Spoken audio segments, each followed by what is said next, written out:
Assalamualaikum Pak Ustaz. Waalaikumsalam warahmatullahi wabarakatuh. Dan tentunya saya juga ditemani oleh sahabat saya, Bang Jainuddin. Assalamualaikum Bang Jain. Waalaikumsalam Pak Tun. Sehat? Alhamdulillah. Para pemirsa dan sahabat beriman dimanapun berada, bahasan kami kali ini tentang istri yang didolimi oleh suaminya.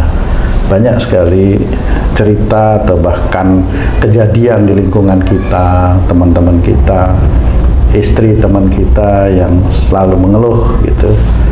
Dia dipukuli, kadang-kadang seperti itu, dianiaya, dizolimi oleh suaminya. Ya.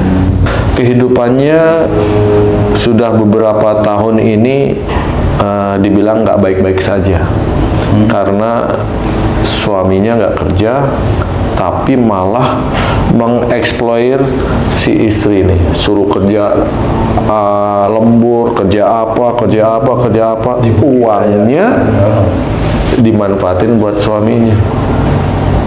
Kadang nggak, kalau si istrinya capek nih sampai dipukuli segala macam. Nah, si istri ini gimana saya harus bersikap ya? Apakah harus pisah atau apa gimana? Sedangkan dia udah punya anak banyak. Repotnya gitu. Gimana itu Pak Ustadz, istri yang sering dipukuli, bahkan disuruh kerja, uangnya dipakai oleh suami. Ya. Bismillahirrahmanirrahim. Assalamualaikum warahmatullahi wabarakatuh. Waalaikumsalam warahmatullahi wabarakatuh. Amin ya rabbal alamin. Alhamdulillah. Ya, memang sering saya mendengarkan cerita yang seperti itu. Cuma pada saat saya mendengar keluh kesah teman-teman atau ya orang-orang dekat yang seperti itu, biasanya saya akan bertanya beberapa pertanyaan yang tetap itu akan menjadi acuan agar wanita itu berpikir. Bukan berarti saya membela yang dolim, enggak sih sebenarnya. Ya, hanya berpikir aja dulu ya. Karena pada saat umpamanya ada, apakah saya berpisah, apakah saya harus berpisah, itu bisa aja emosi semata, bisa ya, arogan. Karena kalau saya kan nggak mendengar, bukan tidak mendengar, saya kan tidak melihat secara langsung. Nah, biasanya saya urut, biasanya Bu, apakah dulu kalau diberi masukan, beri nasihat sama orang tua, dulu tipikal yang agak frontal, agak berontak. Sebelum dia menikah? Ya, sebelum dia menikah. Kemudian kalau punya keinginan, apakah harus, kalau nggak diturutin ya emosi lah gitu. Nah, sepanjang yang saya amati tersebut, rata-rata beliau bilang insya Allah iya. Rata-rata ya, rata-rata. Kemudian ada yang bilang saya insya Allah bukan seperti, ada tapi sedikit sekali. Sedikit, ya. Persentasenya kalau mamanya 100%, persentase yang sedikit itu paling antara 5-10% lah. Ya, nah ini yang rata-rata dulu. Nah, yang rata-rata ini itu memang benar-benar bisa bisa menjadi gambaran bahwa pada saat seorang anak itu tidak patuh kepada nasihat orang tua, kemudian berani, kemudian kalau punya keinginan itu harus ya, keinginan harus ya terlaksana. Insya Allah biasanya di kehidupan berkeluarganya bermasalah, biasanya seperti itu. Wallahualam kenapa seperti itu saya juga kurang tahu, tapi karena ini saya sering meneliti, ya akhirnya saya hafal.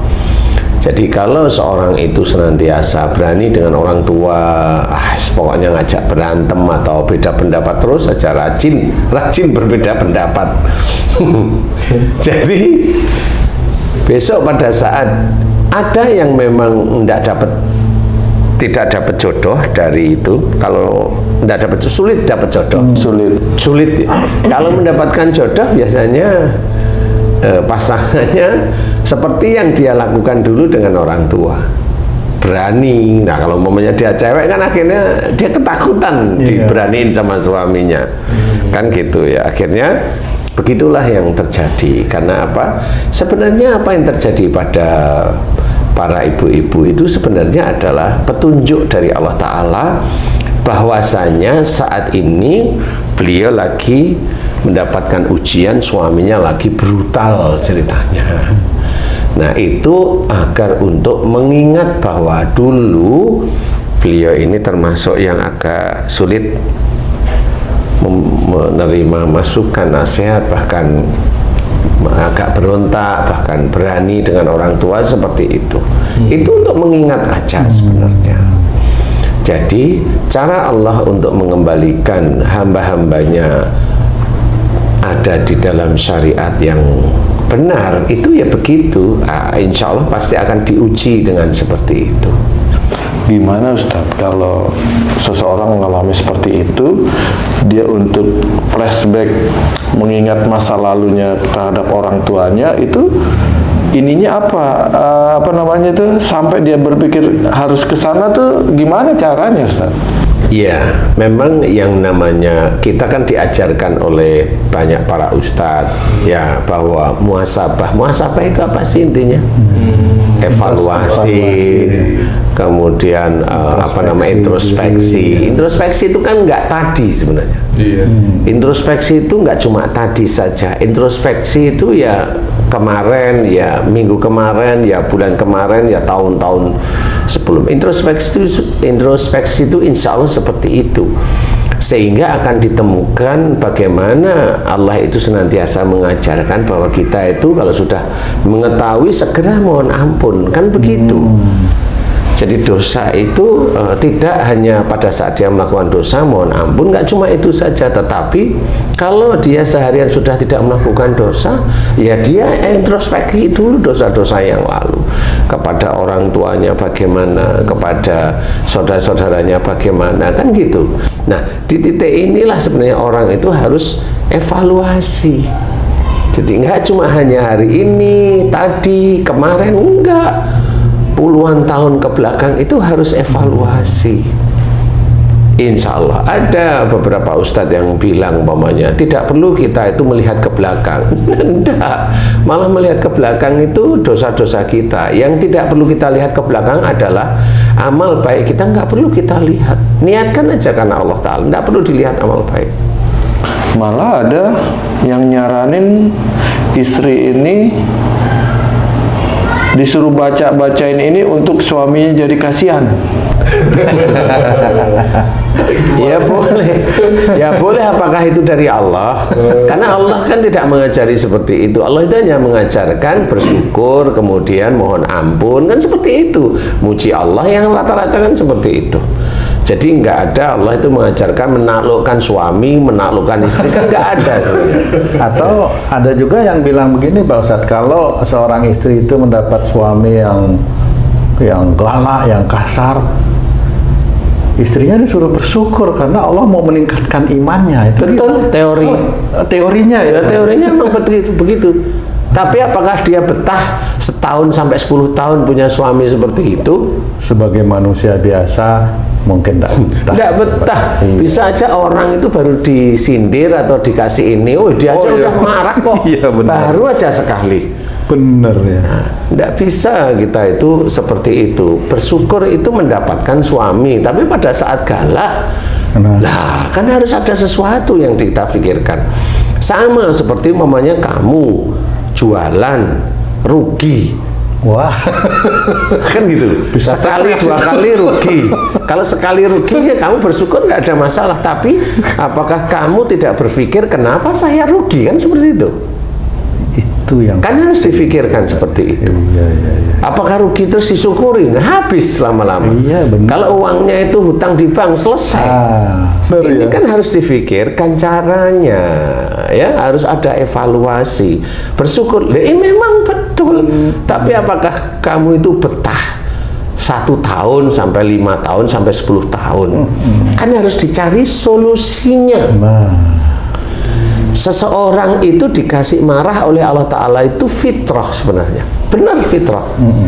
Tetapi adalah kan nggak setiap hari marah terus, karena orang yang disuruh bersyukur itu, orang yang menyuruh bersyukur nggak ngerti bahwa yang membuat orang stroke itu yang marah, yang disimpan sebenarnya. Malah Insya Allah. malah disyukurin. Tanyain aja ke orang stroke itu. Waduh, dia kan iya, pendiam. iya, iya, iya. Orang padahal suami saya itu pendiam, nggak pernah marah, dia kan nggak pernah tahu dia. Padahal itu lihat istrinya tuh sebelnya minta ampun, nah stroke lama-lama. Kan begitu. Jadi bukan itu penyelesaian, itu teorinya iya. Itu teorinya ya, sama umpamanya pahala yang terbesar pada kehidupan itu yaitu dalam perkawinan. Tapi jangan lupa dosa yang terbesar ya di situ. Gimana itu urutannya nanti seorang muslim suami istri bisa ketemu di surga? Gimana ceritanya? Kalau suami istri oke, itu disyukuri, suaminya marah terus, gimana bisa ketemu di surga? Nggak ketemu, harus pakai logika, nggak ketemu. Makanya harus ada cara. Kita kembalikan pada Allah, kemudian muhasabah, kita lihat semuanya. Dan saya memberikan contoh pada suatu cerita bahwa ada mbak-mbak yang memang dia dipukulin oleh suaminya, kemudian apa? Saya cuma bertanya apakah dulu mbak itu sering melawan sama orang tua, khususnya ayah umpamanya. Dia jawab iya. Nah, saya cuma minta mbak mulai hari ini ketemu sama saya, minta maaf sama bapak dengan kalimat yang jelas. Pak, jika saya sejak akhir balik hingga saat ini umpamanya saya sering berani dengan bapak, jika itu dosa di hadapan Allah, hari ini aku putrimu, sebutkan namanya, meminta maaf kepada bapak, lillahi ta'ala, maafin aku ya pak. Saya cuma menyuruh begitu. Dia memang mau pisah sama suaminya. Saya memang bilang saya nggak bisa memutuskan kamu pisah apa enggak, karena seorang Islam enggak boleh memutuskan kalau memang tidak paham. Akhirnya dia cuma, saya minta seperti itu, mudah-mudahan nanti diberi petunjuk oleh Allah Ta'ala. Memang akhirnya 3 bulan ke bulan ketiga itu dia ketemu sama saya. Ustadz, apakah ini petunjuk dari Allah? Gimana? Saya meminta maaf sama ayah saya setiap hari, termasuk sama ibu saya. Tapi 1 minggu ini, 1 minggu lebih ini, belum ada 2 minggu, saya melihat chattingan suami saya itu selingkuh dengan wanita lain. Dan kayaknya saya amati terus ini sudah setahun lebih. Artinya di samping seorang wanita itu mendapat ganjaran dari perbuatannya dia kepada orang tua, dia mohon ampun juga diperlihatkan kesalahan suaminya, seperti itu. Iya. Banyak masalah yang muncul dari nah, disitulah sebenarnya petunjuknya dari si mbak-mbak tadi. Nah, petunjuknya, nah sekarang kalau sudah tahu begitu gimana? Saya cuma tanya, suami mbak itu kalau ngasih masukan mau nggak mau, marah, banting piring lah, banting ini. Nah, sudah berarti suaminya sulit dinasehati. Kalau nasehati susah, petunjuknya mbak itu dari Allah Ta'ala, yaitu mendapatkan chat WA dari perempuan yang kayak begitu mengerikan, kan begitu ya. Itu saya cuma ngomong, nah itu petunjuk dari Allah Ta'ala, karena memang suami sulit dikasih tahu, kemudian gini-gini, kemudian saya tanya, mbak kerja enggak? Alhamdulillah kerja Ustaz. Ya sudah, kira-kira bagaimana? Menurut Ustaz gimana? Saya nggak bisa memutuskan.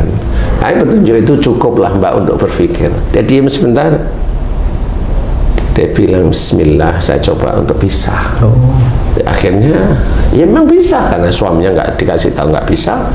Sebenarnya itu pada saat si mbaknya ini marah sama orang tua, kan jarang orang itu mau minta ampun sebenarnya. Kan gitu ya, jarang minta ampun. Nah, dikiranya itu bukan dosa. Banyak saudara-saudara kita itu yang begitu dikira bukan dosa. Benar. Bukan dosa. Makanya pada saat dia itu ada persoalan di dalam muamalah sehari-hari, ada persoalan itu ya dikiranya ya Allah ini ujian, gitu aja. Padahal itu Allah melihatnya ya dari perbuatan dia dahulu. Makanya sudah dijelaskan, wa ma sobakum min musibatin fa bima kasabat saydikum, itu jelas. Apa saja musibah yang kau terima itu disebabkan dari buah tanganmu. sendiri. Jadi Allah tidak akan berbuat zalim kepada hamba-hambanya itu dipegang harusnya. Jadi kalau orang Islam yang paham tentang ayat-ayat Quran itu, dia akan ngerti dia, loh Allah nggak pernah zalim, oh berarti kalau aku itu nggak enak begini berarti dari saya, kan harusnya seperti itu. Tapi enggak, banyak kan saudara-saudara kita itu merasa nggak pernah punya dosa. Jadi kalau ada suatu masalah itu ya, oh ini Allah aja nguji, kan gitu. Kalau dia korupsi, ujiannya masuk KPK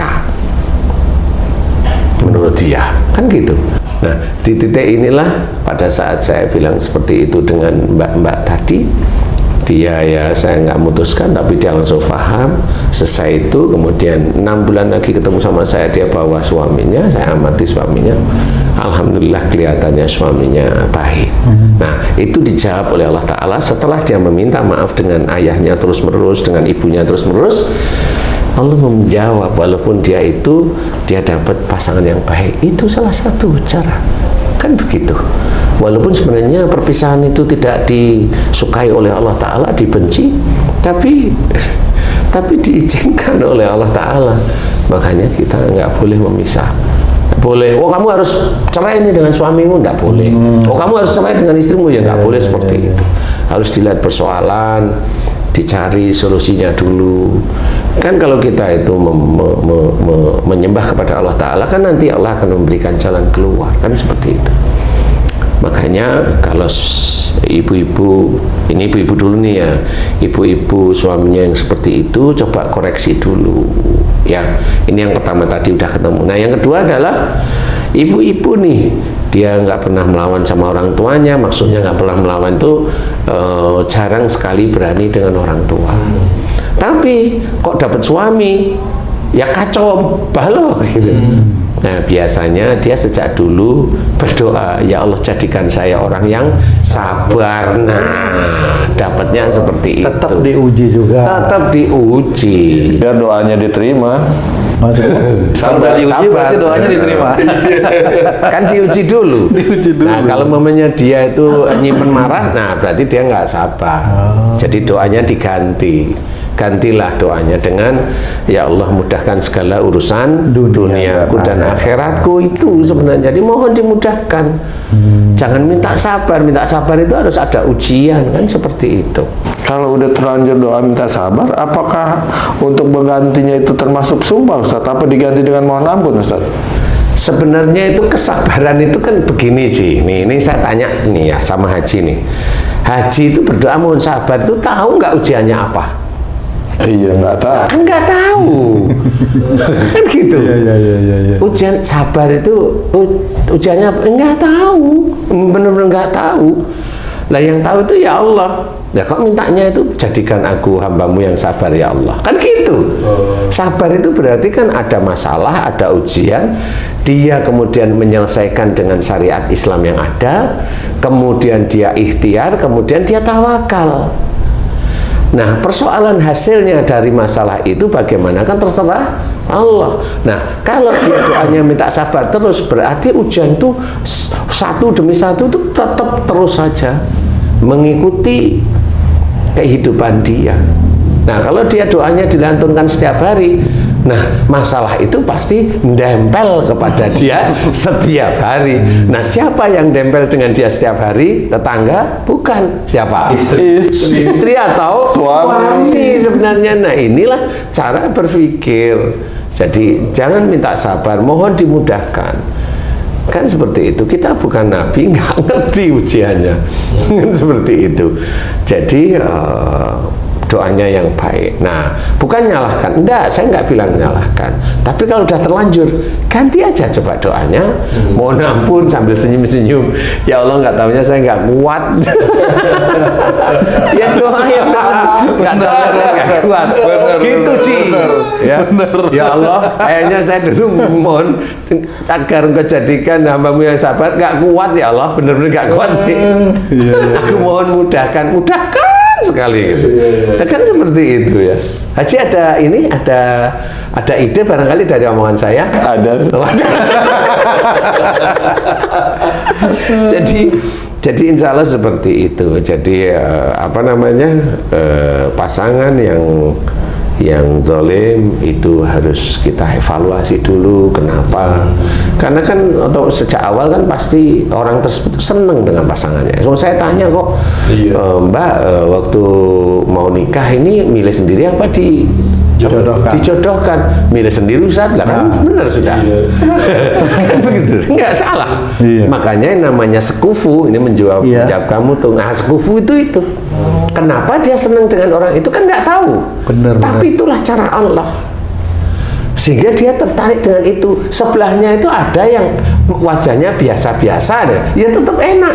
Tapi dia nggak tertarik sama itu. Padahal orang itu baik. Nah, itu cara Allah Ta'ala. Sehingga dengan tertarik dengan itu kan ada nafsu, keinginan, ego dan sebagainya. Masuklah dia ke dalam ujian demi ujian nanti yang siap menanti. Makanya bagi yang muda-muda belajar hormati orang tua, kan gitu ya.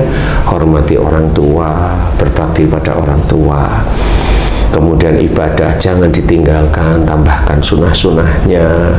Insya Allah kalau itu diniatkan semuanya karena Allah Ta'ala, insya Allah rizki-rizki itu akan disiapkan oleh Allah Ta'ala. Rizki apa saja, entah itu rizki dalam bentuk harta, entah itu rizki dalam bentuk pasangan, entah itu rizki dalam bentuk anak kalau sudah mendapatkan pasangan, kan seperti itu. Nanti kalau baik itu biasanya nanti pasangan ini insya Allah untuk jalan ke arah selingkuh itu agak susah, memang sudah diatur oleh Allah Ta'ala seperti itu. Itu cara Allah menjaga hamba-hambanya itu seperti itu. Kemudian bagi ibu-ibu, doain suaminya agar suaminya bisa menjadi imam yang soleh. Kemudian apa kekurangan, kalau mamanya dari nasihat saya tadi itu bisa, oh betul dulu saya dikasih tahu sama orang tua, berani kan gitu. Nah itu kemudian minta maaflah sama orang tuanya. Kalau orang tua saya sudah meninggal, mohon ampun kepada Allah, kan gitu. Allah tidak tidur selama hati ini mohon ampunnya tulus terus menerus, insya Allah nanti suami itu akan dirubah oleh Allah Ta'ala menjadi baik. Tapi kalau istrinya nggak mau, aku maunya begini, suaminya nggak berubah-berubah biasanya. Ustaz, kalau suaminya zalim sama istri sedemikian rupa, yang Ustadz bilang tadi karena si istri ini istilahnya berani sama orang tuanya secara global. Kalau detailnya, kalau si suami nggak mau bekerja sementara tanggungan banyak anaknya, istrinya, itu evaluasi si istri ini detailnya apa Ustadz? Biasanya dulu si istri kalau minta sesuatu ngotot, maunya harus terpenuhi. Nah, dapatnya suami ya nggak kerja dia. Nah makanya doakan suami akan menjadi orang yang soleh. Nah sebenarnya proses mendoakan suami menjadi orang soleh itu ada. Dia meminta maaf dulu kepada orang tuanya, mohon ampun, terus menerus doakan suami menjadi soleh. Cukup soleh aja. Nah nanti biar Allah yang akan membalikkan hati si suami tersebut. Kesolehan itu semacam perilaku gitu Pak Ustadz ya? Soleh itu kan perilaku yang nanti akan akhirnya doa itu mulai dikabulkan oleh Allah. Sedikit-sedikit itu kan mulai diperlihatkan sebenarnya. Kesolehan itu seperti itu, walaupun kesolehan ini tidak langsung menuju dia sholat. Enggak, dia menuju kebaik aja, kebaik itu sendiri. Nah pada saat seperti tersebut, nah itulah hidayah dari Allah Ta'ala. Jadi belajar ya istiqomah, berdoa pada Allah Ta'ala dengan baik, kemudian belajar walaupun hidup itu umpamanya lagi banyak masalah dan susah, belajar untuk diterima dengan ikhlas, lapang dada, doa kepada Allah Ta'ala, memohon diberi kemudahan-kemudahan oleh Allah. Dunia itu ujian, dan akhirat, ya kemudian akhirat itu maksudnya kemudian kita itu dalam beribadah pada Allah Ta'ala itu dimudahkan, termasuk kalau kita mohon ampun itu dimudahkan diterima. Kalau kita itu berdoa bersyukur atas nikmat yang diberikan oleh Allah Ta'ala sejak kita dalam kandungan sehingga saat ini itu diterima oleh Allah Ta'ala, kan seperti itu, dimudahkan itu banyak. Jadi intinya harus dipahami, kemudian tidak asal-asalan bicara, harus belajar benar-benar. Semua pembicaraan, semua perilaku itu harus kita pikirkan agar tidak salah di hadapan Allah Ta'ala. Amin. Nah, mudah-mudahan doa yang baik, tetap istiqomah menjalankan syariat Islam, ibadah tetap istiqomah.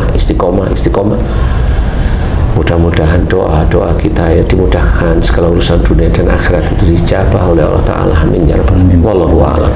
Alhamdulillah. Terima kasih banyak Pak Ustadz penjelasannya. Para pemirsa dan sahabat beriman dimanapun berada, semoga tayangan kami kali ini bisa bermanfaat untuk kita semua, untuk meningkatkan keimanan dan ketakwaan kita kepada Allah Subhanahu wa Ta'ala. Saya Tung pamit diri, sampai jumpa di video kami yang lain. Wassalamualaikum warahmatullahi wabarakatuh. Waalaikumsalam warahmatullahi wabarakatuh.